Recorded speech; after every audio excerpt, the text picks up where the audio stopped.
cadre de la série documentaire, on a eu en projection une co-réalisation d'un homme qui est d'origine corse et d'une femme qui elle est italienne. Et ils ont réalisé un documentaire sur une petite ville de la banlieue de Bastia en suivant de manière discrète le quotidien de jeunes d'une cité populaire de la région bastiaise. Et ces jeunes sont un peu livrés à eux-mêmes, ils sont un peu désœuvrés, ils se provoquent comme font les adolescents à cet âge-là, et on les suit dans leur désœuvrement. Et c'est assez curieux de les voir aussi. Il y a parfois une grande tendresse derrière ces bravades, c'est typique de l'adolescence. On parle des filles pas toujours de manière très élégante, mais c'est un peu l'âge qui veut ça. Et parfois, il y a aussi quand même des moments de grande tendresse où ces enfants, ces jeunes, aspirent quand même à quelque chose que cet horizon un peu bouché, même si le décor est plutôt beau. Bien même là, dans l'île dite de beauté, il y a quand même là aussi un quotidien qui n'est pas toujours reluisant, du moins pour ces jeunes-là.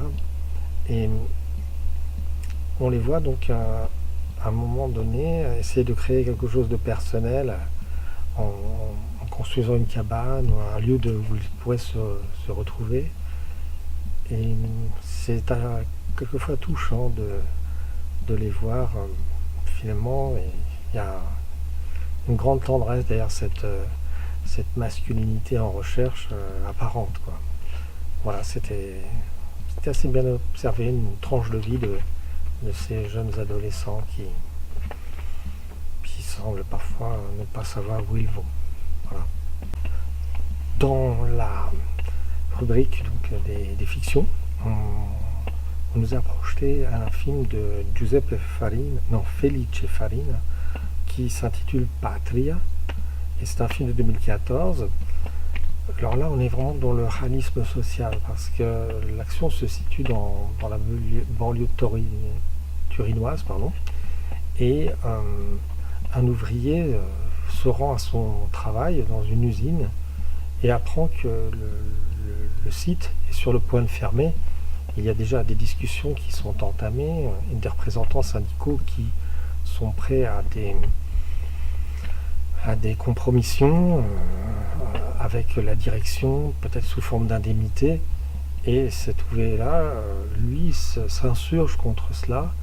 Il accuse les syndicats d'être vendus au patronat et d'être des acteurs de cette fermeture d'usine. Et donc il décide de se réfugier en haut d'une tour, une espèce de tubulure métallique qui doit être une cheminée de ce complexe industriel. Et il menace de sauter dans le vide si toutefois on n'appelle pas les médias. Il veut pouvoir expliquer sa situation, sa détresse, et il pense qu'en interpellant les médias, on va s'intéresser à leur sort et peut-être remettre en cause ce qui a été décidé en haut lieu. Donc le syndicaliste qu'il avait taxé d'être un vendu entre guillemets à la direction essaie de le convaincre en le retrouvant en haut de cette tour de redescendre.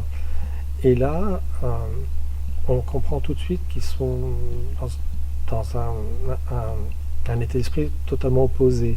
L'ouvrier qui s'était réfugié, qui menaçait de se balancer du haut de la tour, lui a des idées plutôt d'extrême droite, on va dire, traditionnaliste,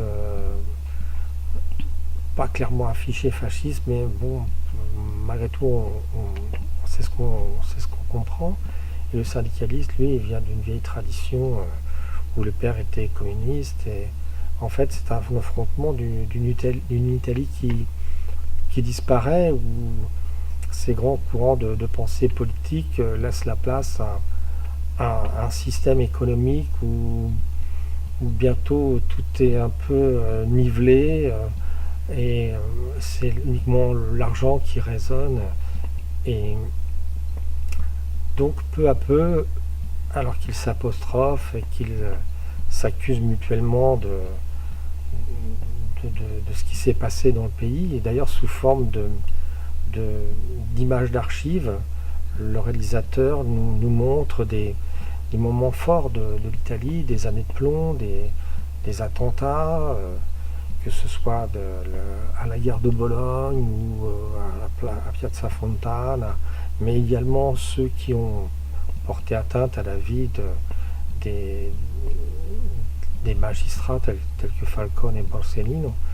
Et on revisite un peu toute cette Italie-là et on comprend mieux pourquoi peut-être l'Italie en est là aujourd'hui, parce que ces années-là ont été peut-être quelque part un frein au développement de l'Italie, mais en tout cas au-delà de ça, on les pense vraiment en totale opposition, et à la fin du film, le syndicaliste victime d'un infarctus est sauvé de manière in extremis par les secours, et l'ouvrier avec lequel il s'opposait décide de le rejoindre dans l'ambulance et de l'accompagner. Et donc en fait c'est une amitié naissante, quoi, qui va dépasser cette opposition qu'on pense indépassable. Et il y a une espèce de communauté d'esprit finalement, parce que leurs intérêts sont communs. Voilà, c'était donc un film plein d'espoir et très très bien mené, un film politique comme on en voit peu aujourd'hui.